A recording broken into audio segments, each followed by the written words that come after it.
All right. How do we do? I think we did it. Only time will tell. Yes. I never know if I should edit these parts out or leave these parts in. If the part before the clap is funny, then I leave it in, but I don't know. Since we're not doing the clap today. Oh. It's like my... So, go ahead. Jet airplanes with software upgrades, huh? Yeah, so breaking news right before I came on here. I saw on CNN that Boeing is going to release a patch for the 737 MAX, right? And well, they talked about that right after the second crash anyway, didn't they? That there was going to be a software update to address something, or there was a feature that wasn't installed in certain versions, or am I getting this confused with some other? I don't know, but the timing is curious because I just read a report the other day about having one of the planes that crashed the day before had a emergency kind of situation. They resolved it in air, landed safely, but that plane crashed the very next day. And right, and it was the same symptoms too, right? The plane was saying one thing, but it was doing something completely different. Yes, absolutely. So it's weird, and of course I had a gut check. I'm like, oh my gosh, how would I feel if I were on some project and a car crashed or a plane crashed or something because of a bug or something, like that. I would feel so terrible about that sort of thing. I'm pretty sure everyone would, but yeah, but in the grand scheme of things, I guess we should insert now the thoughts of Bob and Kevin on the Bob and Kevin Show are exclusively the thoughts and opinions of Bob and Kevin and not their employers, past, present, or future. Maybe it could be the thoughts of our future employers. Who knows? But anyway, so the reason why I read that in there now, first of all, disclaimer, I don't read it in. The reason why I put it in there is because I think part of what you and I choose actively in our careers is that we don't write stuff that lives depend on intentionally, right? Yeah, but if Tesla or some car manufacturer were going to come to you and say, hey, you want to be on our team to do the autopilot system, that would change pretty quickly. That's probably really scary because I was going to bring this topic up anyway, and it's a very unpopular opinion, and it's tragic and terrible that those people, have perished in those two airplane crashes, and it could be linked to software. But I think before it's all said and done with, just like regular car travel, autonomous car travel is going to be far more risky and dangerous than highly automated air travel. Yeah, and there's probably more potential for accidents because there's more cars, more obstacles on the ground, like you're saying, more opportunities. Right, and that's just traditional tragedy. Vehicle transportation. Yeah. So, I mean, I'd probably almost, if I had the choice, I'd probably almost want to be writing that software for those giant planes versus those badass cars. Yes. That's just me. Yeah, so, it kind of brings me back to, as we move towards an automated society, we're giving up control as humans and giving it over to silicon-based decision-making algorithms that are, made by humans and tested and put through the paces. But, one phrase we always say during, design meetings and whatnot is edge cases. For you and I, an edge case on a marketing side or an accounting app means there's a bug and we've got to fix it. An edge case that isn't accounted for in an automated system could be a life. And that's crazy. For sure. That's a lot of pressure. Somebody pointed out that planes pretty much fly themselves these days, and the pilots are kind of just there as a safety measure. And I don't know how that works with takeoffs and landings and whatnot, but it's just a very scary sort of thing. Well, yeah, and probably the biggest scary thing, and it probably isn't. It's more in line with things that we talk about when it relates to technology, is that in this situation with these airplanes, the pilots couldn't disengage the computer control, so they were at the mercy of what the machine couldn't get right. Like they would try to correct it and then the machine would take over again, is what I'm understanding. And that's like, there needs to be human override failsafe in all instances, I would hope. Yeah, totally. And you're right, that's scary. And in the case of a car, we've already lost a few lives, bikers or whatnot, even though there's a human safety, so to speak, at the wheel. How do you program an automated system to realize that you should not hit the bicyclist, but what if that means steering into a group of children or something? How does an algorithm decide who's going to get hit, in a split second? Right. There's a no-win situation, and like I said, for an accounting app, that just means dollars and cents get moved around manually in some alt process. But in these split decision, this futuristic society that technology companies think we all need to be living in, it's a decision between X or Y possibly dying. Now, I don't really think that there's somewhere in the algorithm that says if group of kids or else if bicyclist, I don't know what those decision logics are. It could just be barrier. Does a person look like? Well, that's an interesting though. Does it analyze the barrier and determine like if there's X number of points of intrusion, is that different than one that's a single point? That would be interesting to know. I'd be interested to know that if it can identify, human versus pylon or stanchion or something, what's your avoidance detection or avoidance algorithm, look like? I'm curious. I'm not pointing any fingers. I'm just curious. How would you do that? Elon, if you're listening, as normally you are, if you want to come join us on the show, and we won't make you smoke weed or anything. We just want to talk to you about the collision detection AI that you are working on with Tesla vehicles. Give us a shout. The Bob and Kevin Show. Imagine that future society where we finally all get those hoverboards and flying cars, and at any given point there's n number of million autonomous flying vehicles in the sky, and suddenly they get hacked. Are you going to lose that many people at once, possibly? Fly them all on the ground. Yeah. And I've heard there's tons of issues with that 3-dimensional travel where you can go up, down, left, and right, right. in infinite planes. Yeah, so it's kind of a somber topic to start the show with here, but yeah, we don't normally talk about stuff like this, but I think it was technology related, and it was one of the last things that we were kind of like, slacking about. So I figured, since it had a technology slant to it, we could go that route. But no, that's not doesn't really fall in line with our typical big social media bashing and all that kind of stuff. So maybe we should get to that. Roll the music. You are listening to the Bob and Kevin Show with Bob Beattybar and Kevin Gishesky. Each week we cover relevant tech and social issues related to technology. And more weeks than not, we're joined by special guests to add additional perspective to our topics. Our website is bobandkevin.show. And our episodes can be found on virtually any podcast network. Be sure to follow us on Twitter, Instagram, and Facebook. Just search for Bob and Kevin Show.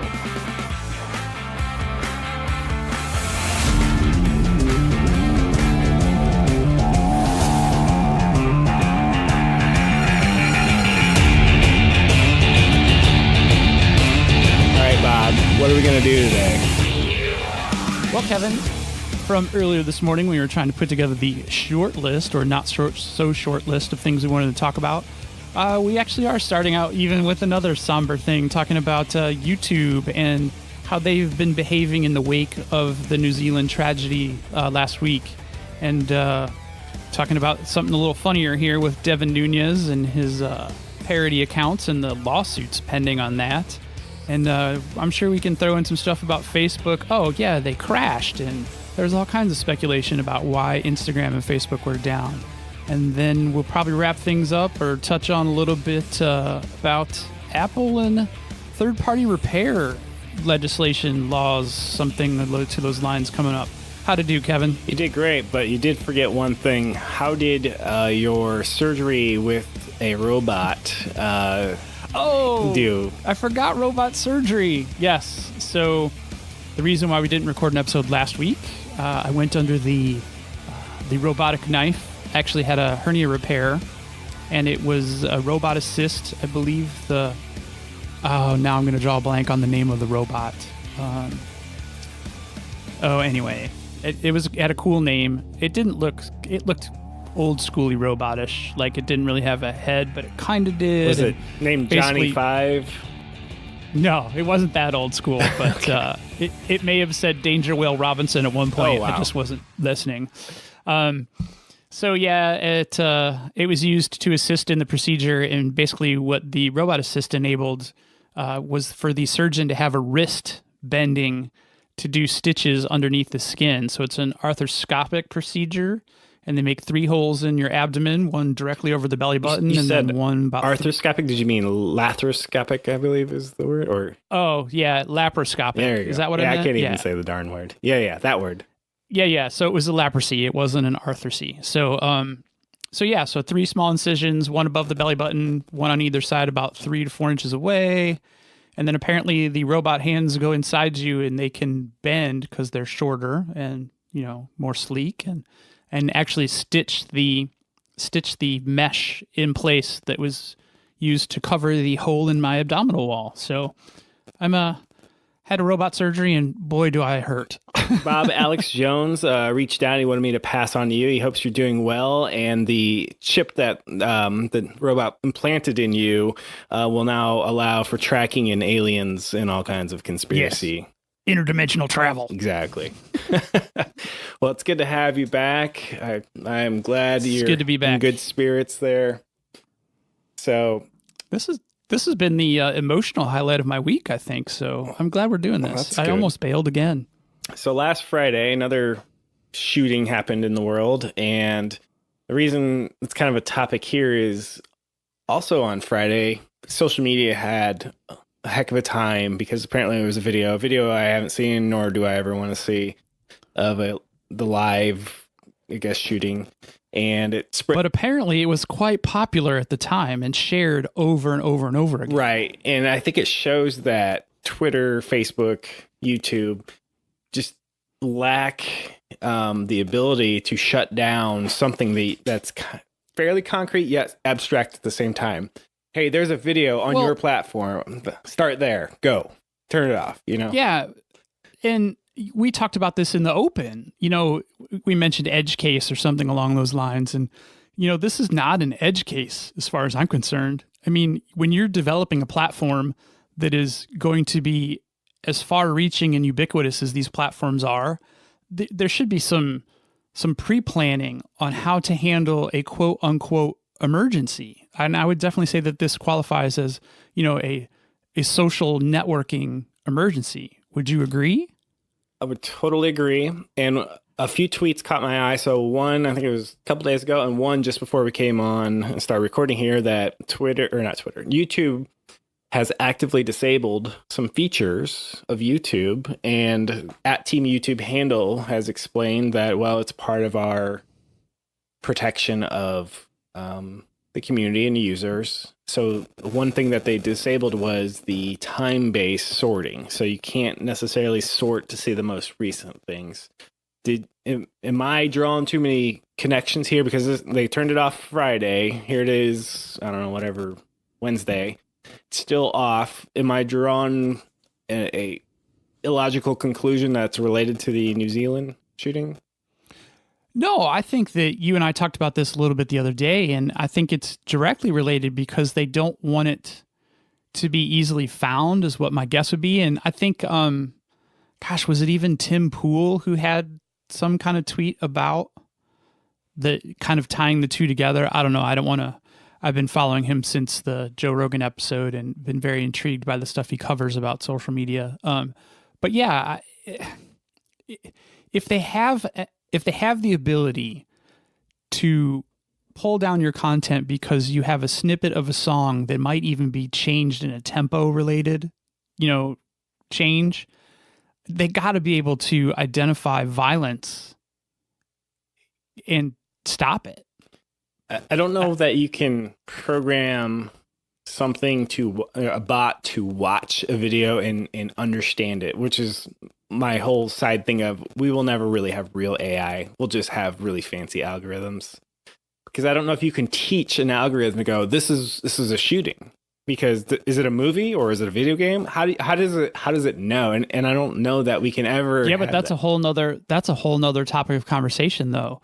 So is there, I don't believe this, but is there a connection between the repeated numbing exposure to violent video games, and maybe should there be something, I don't want everything censored, but there's got to be a way that they can figure out how to stop this.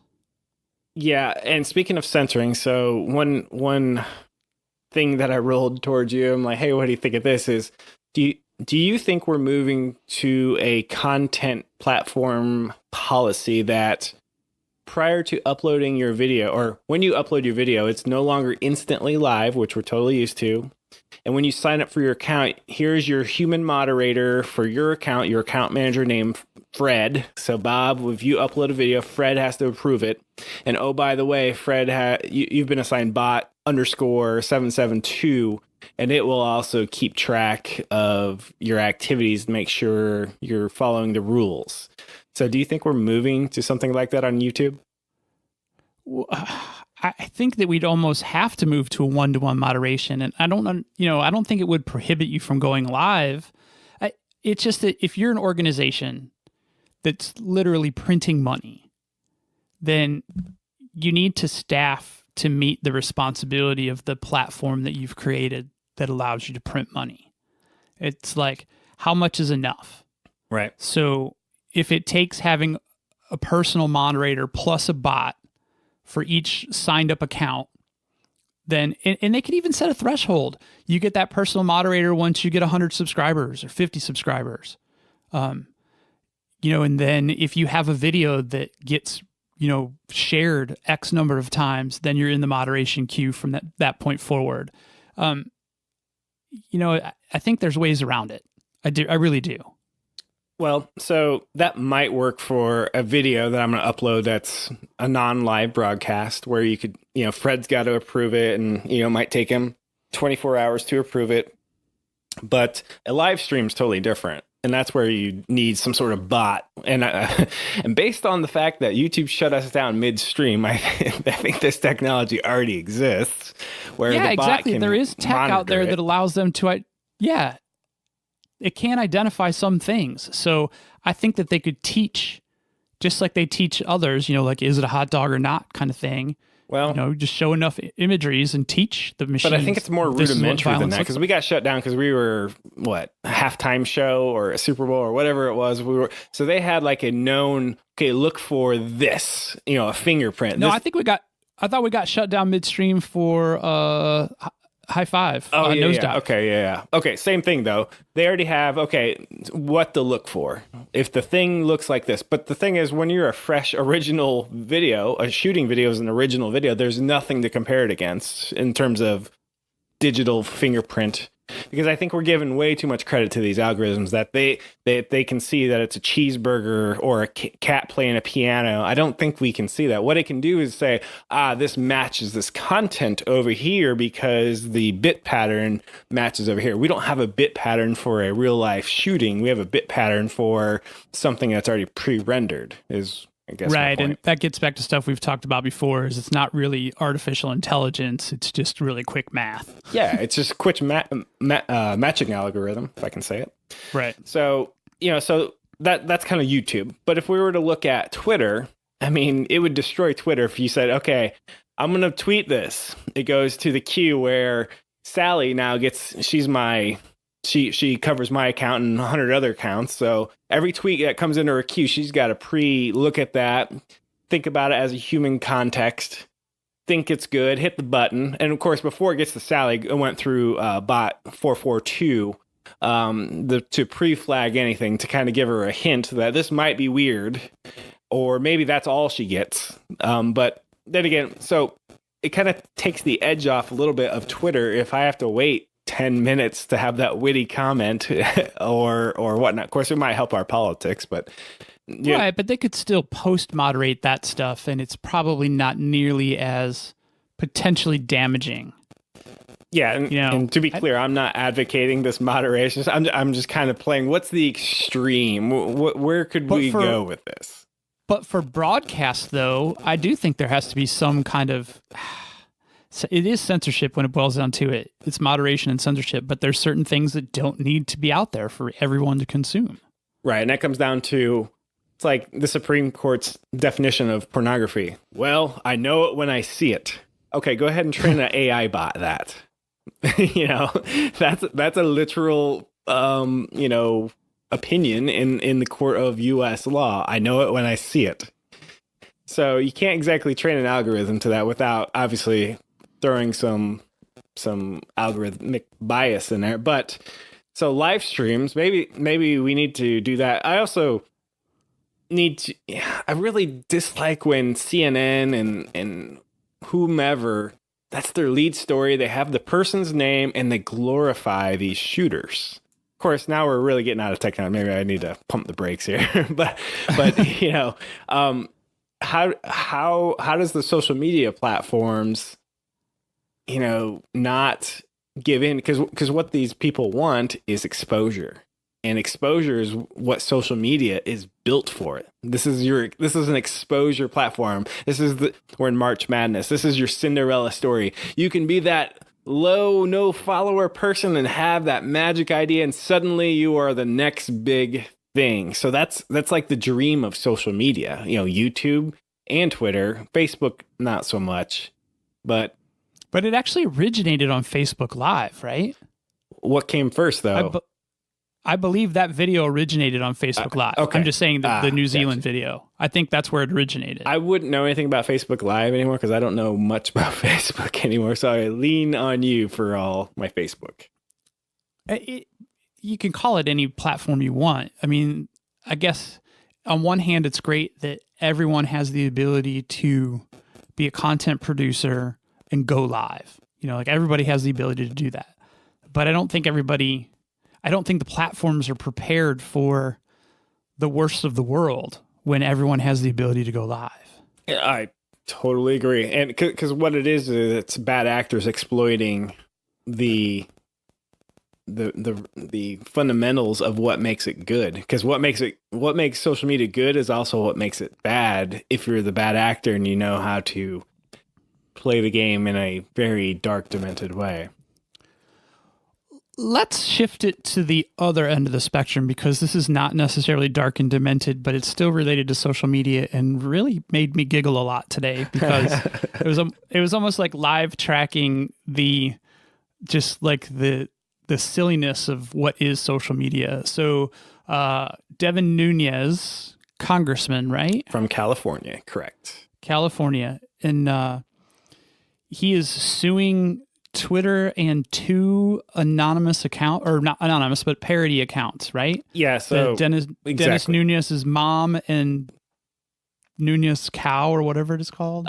Yeah. So from what I understand, Devin Cow. From what I understand, Congressman Nunes is suing Twitter to basically take down these parody accounts because he feels like he's been harmed by them. The democratic process has been harmed by these parody accounts, and one's basically portraying a cow because apparently he's a farmer, and so one of his cows now has a Twitter handle, and then another one is somebody being a parody version of his mother, which is kind of a low blow. But both accounts, if you read through them, they're, at least the cow one's funny. I can't really. Yeah, the cow surpassed him today. I saw that tweet that the cow account has more followers now than Senator Nunes does, right? Or Congressman Nunes.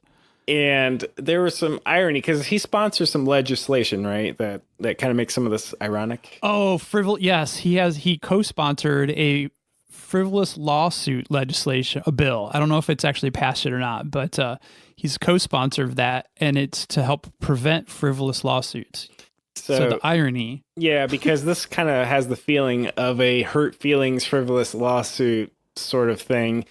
And it's kind of backfiring because I guess a few days ago, these accounts almost had no followers. And now it's just blowing up. Celebrities are jumping in. Of course, it's very political. You can imagine because the congressman. The cow one is really funny though, because I love good cow dad humor. It's and very just punny. Filled with it. It's Yes. very punny. So he, I think in his lawsuit, basically wants Twitter to unmask who's behind those accounts because he's using phrases like China, Russia, Democratic super PACs. Well, he thinks it's insiders too, I think, because his mom account had like pretty accurate slings and arrows. So he's looking to have Twitter name them. And what do you think of that? Because Twitter is one of those platforms that still doesn't require like a true identity, kind of Facebook does. But what do you think of unmasking the Twitter handles? It should be 100% fine because they're parody accounts and we're allowed to have parody under free speech, last I checked. So is it fine that they can be anonymous or fine that they should be unmasked? It's actually 100% fine either way. I mean, if the basis of the lawsuit is just to get the users, the owners unmasked, Twitter could either laugh at them and say, go fuck yourself, or they can say, yeah, and we talked to them and they want their names to be known and here they are. But you tack the $250 million on with it, like that's just ridiculous. Yeah, so if you're... Like, where does that number even come from? The sky. If you're in politics, you are going to any public figure is just going to get darts thrown at them. That's just kind of how it works in the public life. That's why I have zero interest in ever being in public office. But you also can't go after your detractors. So I don't know that this was the best thing to do is try to sue them. I think he's trying to be out. Try to scare them and trying to be more clever than them, and it's totally backfiring. And I don't think Twitter should be compelled to unmask who's behind there. I just don't see any legal basis for it. You know, it's the internet. You know, just ignore it. That's what you're supposed to do. Right. Because not ignoring it is what led to the surge and that given them the greater platform from which to operate from. Yeah, well, this is why we need an intern, but apparently there's a law that basically says Twitter, Facebook, YouTube are not responsible for the content of what's on their platforms. They, so which is a little bit bullshitty. I'm not going to lie. So I think Congressman Nunez is also interested in having that repealed for obvious reasons or changed, I guess, because he wants them to be accountable for what's on their platforms. And obviously that's not a black and white issue. That's a very gray issue on some of that. Copyright, clearly YouTube is taking active measures for copyrights in a very inconsistent way, but they are at least trying. And I think at the end of the day, I think that's all they really care. Hey, look, Your Honor, we tried. We suck, but we tried. So, right. Anyway. Participation trophy for you. So since we're in the realm of social media, so Facebook suffered like a 13-hour outage. And that's like a big one for them, like for a very long time, right? I mean, they haven't been down. That's like the biggest one ever for them. And, if you... Oh, it was. Wow. Yeah. And, of course, my conspiratorial tinfoil hat, when I put that on, I went, and then I was going online, and I don't have the person's handle or whatnot. Somebody said, maybe they got ransomware. And I'm like, ooh, what if they did? That would be terrible. What if they did? And of course, the easy play is, well, we're Facebook. We have all these backups. So maybe, just maybe, 13 hours of reloading 2 billion users worth of data might have happened. But, of course, you're in a very distributed environment. It'd be a very difficult thing to pull off. But what if, right? You say very distributed environment, but there's obviously a single point of failure for both of their platforms because Instagram was down too, right? Touche. If I'm giving benefit of the doubt here, I'm pretty sure this has to do with some sort of upgrade to merge the two because company policy or company direction now is to merge Instagram, WhatsApp, Facebook Messenger. So who knows what sort of thing is going on. Do they have to get green lighted by that for that? Because doesn't that start to get into like monopolistic kind of territory if by they merge? Who? They own that. I mean, that's internal business. It's like having the government step in because accounts receivable wants new inkjet printers. It's like, it's True. I guess they already cleared the hurdle when they were allowed to purchase them. Exactly. So. Now, I mean, that was the time to raise a stink, and of course, not a big enough one was. But if going back to the ransomware thing, Bob, would Facebook pay a ransom if all their data were locked up? I don't think they would. They would just walk away from the data? Yep. I think that, and they would just be, Start over? and they'd spin some sad song, and all of our data, like it'd be the biggest you've been pwned database dump of all time. You mean like MySpace? Did you see that headline where they lost all of the songs from 2005 to like 2015? Like 50 some million songs are just gone. Done. You haven't seen this? Where did those go? No, I did not see that. Oh, yeah. This was like 2 days ago. They're like, we had a server or something or other. It's gone. And then you got to scratch your head and go, wait a second. That's hard to lose that much data. Maybe you lost a hard drive. But you're telling me your whole business on a hard drive or, so it's a little sketchy. So what I was I'm pretty sure they were running that on duct tape and rubber bands. Fair point, but the tinfoil hat that I'm still wearing, actually saw some other people say, you know what? It's actually a great idea if you're MySpace to lose all this data because you're hosting 50 million MP3s on a platform that is forgotten. It's way cheaper to not host those anymore. Just right. Make them go away. I'm like, yeah, that's a valid point. And if you just say, oops, what's your liability there? Oops. So the interesting thing going back to the ransomware and Facebook, like I could totally see Zuckerberg saying, fuck you, we're done. We'll just start back over again. We're not paying your ransom. His board of directors might be a different story. I could see that too. In fact, because the new company policy is we are a privacy-based focused company, which I'm not sure anyone but Mark believes at this point. That's like scratched on with a marker.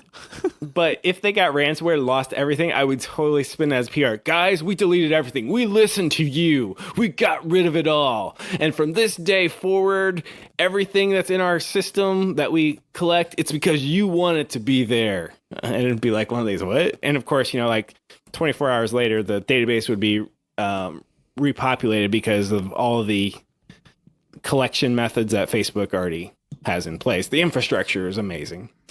So yeah. Well, and their advertisers wouldn't lose out on anything either. Well, they did though during the 13 hours, that's for sure. Well, yes, but I mean, if they fired everything back up, it just would be business as usual for the advertisers. Yeah. I did see somewhere that Facebook's limiting demographics for discrimination purposes, so you can't have certain ads go against certain age groups and ethnicities. You mean like in 2016?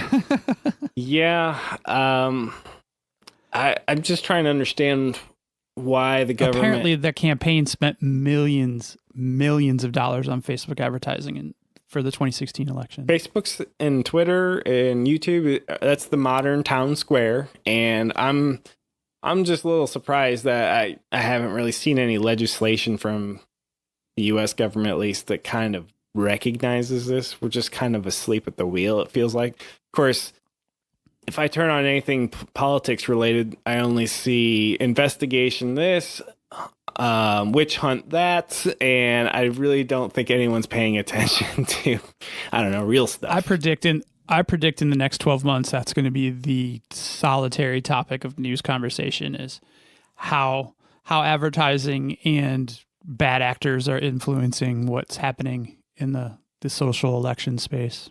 So, Bob, that's my prediction. I want to play a game with you. It's basically mental. I love these games.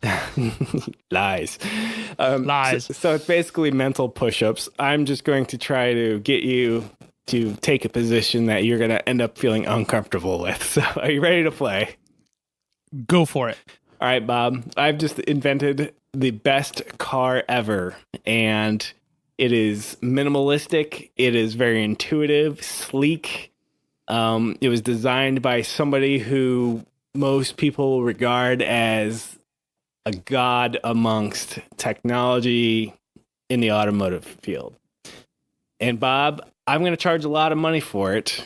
And it's amazing. It has every feature you want. Would you like to buy it? Yes. Okay. Thank you for at least playing along. Because if you would have said no, I'd be like, "Is this your card? Is this your card?" No. I want one of those cars so bad. Okay. You get it home, get it in the garage. It's great. The wife loves it. The kids love it. Take it out for a spin. It has all the None features of them you will want. touch it. If you can think of a feature, it has it. Except about 2 years in, something doesn't seem to work right. It's an electric car, by the way, and the battery. Yeah, I figured as much. The battery's not working great, and you're like, "Hey, let me go online and get a new battery." And you have a hard time finding this battery. You're just like, "Man, I just can't find a battery for this car. What the heck? They've sold a million of these cars. I can't find one." And then you go out to your car, you're like, "Where is the battery on this thing? I mean, it's worked so great. It just, I haven't really had to do anything to it." And you find out it's a completely sealed system. You can't repair your car. Do you have any sort of buyer remorse? Oh, I see where this is going. Now I know where we are. We're not talking about cars at all, are we, Kevin? Maybe not. Yeah, that would piss me off. But I mean, the cars still haven't gotten to be disposable technology yet. No, but would you consider... And that's the kind of stuff that happens when it gets to be disposable, as viewed as disposable. So what I saw some articles on last week was the right to repair. And as you can imagine, that sounds weird. Wait, somebody wants the right to... It sounds very entitled, actually. I'm not going to lie. It's kind of like the right to work is, like a union thing, a right to repair. So long story short, it's if you have an iPhone, you should be able to have the right to repair it, or you should be able to take it to a non-Apple authorized reseller. And if they want to fix it, they should be allowed to. That's kind of the gist of it. So let's kind of go through some paces there. Bob, should you be able to fix your own iPhone? Well, see, but you got to be careful here. Should you be able to fix your own phone? Yes. But if I buy an iPhone, I know what I'm buying into. You might, but does Sally or Fred, who, I don't know, the guy at Verizon or T-Mobile said, "Here's the iPhone, and you're in the Apple ecosystem. Here it is," and you're not really, you don't read the tech articles, and so you might be shocked to find out later that your phone can only be repaired at like an Apple store. How do you feel about that? Once again, I mean, I guess if it was the only option in town, that would make me pretty frustrated. But all right. In that regard, though, that is kind of the only option in town, because I don't know of any other cell phone manufacturers out there that have like home repairable kits, right? Well, there's websites like, I don't know if it's iFixit or something. You fix or you break, iFix. Well, there's websites, and I don't know if they've gone out of business because of this, but that they would sell you a kit. The problem with those websites and maybe your local mom and pop shop is Apple no longer makes parts available to the general public or to third-party resellers. But the libertarian in me says they should be allowed to do that exact thing. And it's kind of buyer beware. When they do, they mark them up so high that it's no longer financially feasible to be in this market. So when legislation comes down and says, yes, they should have the right to do this, oh, great, let's just triple the cost of the screens to where it's no longer feasible. So that's kind of the premise. And yeah, there's a lot of ways to look at this: capitalistic, libertarian, socialistic. So obviously this is pro Apple when they do this, especially with the MacBook. Like every year they make it harder and harder and harder just to change like just the hard drive to the point where you can't even do that anymore. Right, because they want you to upgrade to the next model. But this is the same company we're a green company. But, so hey, we want you to be green. Yep. Yeah, but we're also going to make you throw away a phone and create extra e-waste. No, you send it back to them and recycle it, and they give you $200. No, not true. I have an iPad that I was going to get rid of. I went on their website. They say, put in your serial number. I'm like, sweet, I have an old iPad too. This has got to be worth something. $25. Are you kidding? Well, okay. Well, it depends on how old or but valuable the tech is. Right, but they're setting that bar. They're saying it's $25. So if you look at that and I go, oh, $25, it's worth nothing. I might as well throw it in the pile over here, or I might as well drop it off at Goodwill, or I mean, $25 ain't that ain't even gonna get me shipping. Now we can flip that coin over and say, gosh, what a jerk that you won't take a $25 gift to recycle your iPad to save the planet. That I spent $300 to $400 on that works just fine. I don't need to get rid of it. Except, oh wait, now Apple pushes me to upgrade because now they say, yeah, we no longer support that hardware. You can only upgrade to 9.35, which true story happened this week on that said iPad. I'm like, you kidding me? So now I can't upgrade it. You're only going to give me $25 for it, and I can't repair it. What did I sign up for? So this is where I'm going. And this model is becoming more and more prevalent because they don't want you to repair it. They want you to upgrade and get the new whatever. They want you to get 100%. They got to keep those people employed. Right. And that's where I think I have, obviously trouble with that. My current Samsung Galaxy Note 5 or whatever was released in 2015. That thing is going strong. I'm winning the system. Of course, karma's going to get me and I'm going to drop it and break my screen tomorrow. But what I'm saying is we're the active, we're going to make it hard for you to repair it. And we're going to make your phone obsolete from the inside out by making your iOS no longer upgradable on purpose. Yeah, I get that. Well, Kevin, you don't have a thumbprint reader on that version, so you can't use the version. Great. So don't use that feature in the new one. Now I get, okay, Kevin, that's probably an iPad from like 2011. Yes, it is. And that was like 8 years ago, Kevin. Yes, but it's perfectly fine. It works great. Okay. Yeah, right. But what if I told you, because we started this with a car metaphor, that we've had this going on all around us for decades. Car tires should never need to be replaced. Well, there's technology out there that exists that car tires don't need to be replaced, yet we do all the time. Wait a second. And they're super expensive. We don't replace them because they become obsolete. We replace them because the cords are showing and we've ran way too long on them. Right. But there's technology out there that is not even, like, that doesn't have to happen.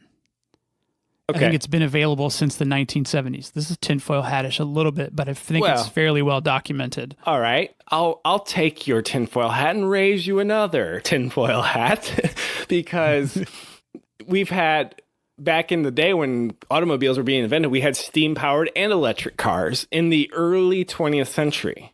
And the oil companies came in and said, no, thanks, but no thanks. We're going to just make that go away. So I get that, but that doesn't make Standard Oil, a great company. And in my eyes, it doesn't make Apple great either. If you have to overcharge for your devices, push everyone to keep buying these new ones, I feel like it's a Ponzi scheme of technology at this point where... Oh, 100%. 100% Ponzi scheme. Oh, man. I'm going to have a cigarette after that thought. And I don't even smoke. But so it's not just Apple. I'm sure we can find, I don't know if Samsung does this too, to be perfectly honest. For all I know, they're just as bad. I know Apple does it, so sorry I'm not sorry, Apple. But when I hear Tim Cook kind of come at you, go, well, our upgrade cycle is getting longer, Kevin, and we're lamenting. His name is Tim Apple, Kevin. It's Tim Apple. Tapple. Just shortcut it to Tapple. When Tapple. So I can only get so excited. And if you wanted to say, well, Kevin, they need the revenue to keep innovating. Sure, but they're also designed in California, but made in China. So, I mean, we've got a lot of kind of paradoxical, things going on here. And for me, it's more about, I should have the ability to go buy parts for this. I shouldn't have Apple actively having ways to lock out third-party repair places, I should be looking at a company that says, yeah, we will prolong your stuff as long as you want. Now, of course, I'm going to make an analogy here that probably totally doesn't translate, but Lego's built, Lego bricks built from the earliest time in early 80s or late 70s still work with the bricks today. If they can be compatible, why can't we just kick the bucket a little farther on iOS? That's all I'm saying. Well, and that is the flip side of the coin, is then if Apple is going to intentionally design a 2 to 3 year product upgrade life cycle, then they should price it more like a disposable piece of technology instead of a high-end, high-demand. Oh, that's a great point. Do you think that'll happen, Bob? They don't have to price it at that. There's no way. I'm sure they're making them much cheaper. Well, I mean, I think they need to come to terms with they are creating a lot of e-waste. Yes, they may have a recycling program, but Bob, what do you think the numbers of devices that get sold actually make it back to Apple?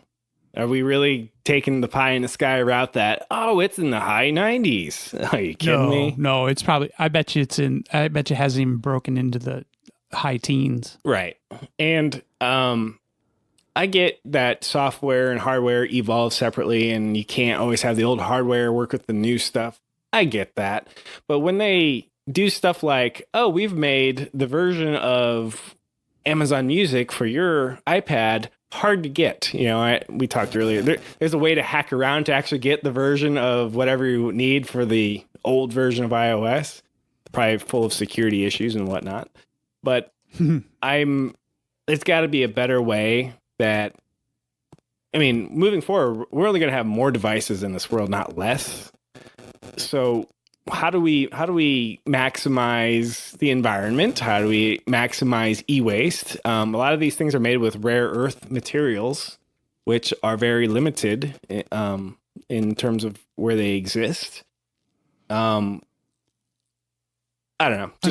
I'm gonna steal from our favorite nosedive episode. I think when we get to the situation where there is a single electronics provider for everyone, and we have some sort of a minimum basic income, and part of that package is your communication device, and you get a device based on your level, then they can easily recycle those because it's part of a global, multinational technology initiative. Sounds like some one world order communistic craziness, dystopian future. I'm telling you, I think the devices and the social platforms are totally the gateway to that kind of society. Wow. Well, on that note, let me ask people, if they've made it this far into the episode, to feel free to give us a 5-star rating on Apple Podcasts, or send us an email. Probably send us a tweet at Bob and Kevin Show on the tweeters. And one of these days I'll write down the email address so I can have people send us the email, or maybe I'll put it on the website somewhere. Have we ever checked the email address? I do check it. It's on my phone. Have we ever gotten an email? No, nothing legit ever. Oh my God. It's a pretty barren wasteland in there. We're gonna edit this part out, right? So send us an email. Let me look up what that. I know what my email is. It's probably not the show email though. That's the problem. I probably should find out what the show email address is. Oh boy, where do I even go to find out on this lovely Apple device? Here we go. Talk amongst yourselves while I get to the accounts page. This makes great for radio, Bob. I'm actually Bob at bobandkevinshow.com. Nice. So I'm assuming that there's a Kevin at bobandkevinshow.com as well. There is, and I will have to find a computer with the browser that has the username password pre-loaded so I can actually check said email. Or you can just follow us on Twitter. What's our Twitter handle? We're at Bob and Kevin Show. And we're on Instagram. That's a slightly different handle, right? I think we might have them both the same. I think it's Bob, the letter N, Kevin on Instagram. Oh, yes, Bob and Kevin Show for that one. Kevin, I like it. And then we got our Twitter handles, our first name, last name. It's the common spelling of Gishesky. And then Bob is Boot Numlock. The common spelling. Love it. Yeah, totally legit. All right. Is that ish with a Z? Yes. All right, Bob. We've covered a lot here. Do we solve Did anything? we solve anything? Oh, No. Okay. We never do. With the day that we solve, we're dropping the mic and we're collecting our checks. I'm starting to think I don't want a future with flying cars anymore. I don't want my flying car. No. I think 4 wheels on the ground is plenty fine. Yeah. All right, Bob. If you want to wrap up last piece of business with... Bring in the lightning.